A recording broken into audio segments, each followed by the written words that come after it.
એ સ્ત્રીઓને સ્વતંત્રતા અપાવવાનું કામ મારા કૃષ્ણએ કર્યું છે, યાદ રાખજો.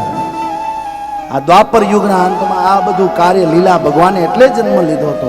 બાકી સતયુગ ત્રેતામાં મારી માતાઓ બહેનોને એટલી બધી કઈ છૂટછાટ ન હતી કે ગમે ત્યાં ચાલ્યા જાય.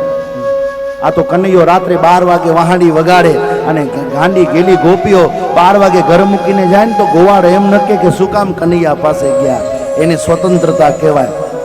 પણ આજે આજની સ્ત્રીઓ સ્વચ્છંદ બની ગઈ છે, મન ફાયું વર્તન કરે છે, માતા પિતાના કહેવામાં નથી રહી, કેવા કપડાં પહેરવા, કેવું વર્તન કરવું. કે આવી રીતે જો તમે નિર્વસ્ત્ર થઈ અને જો જળમાં સ્નાન કરશો ને તો કલિયુગનો માનવ તમને અહીં સુખેથી રહેવા નહીં દે, તમારી ઇજ્જતને આબરૂ નહીં વધે. આ શિક્ષા દેવા માટે મારા કનૈયાએ આ ચીરહરણની લીલા કરી હતી. બાકી એને કોઈ તમારા કપડાથી લેવા દેવા નહોતું. યાદ રાખો.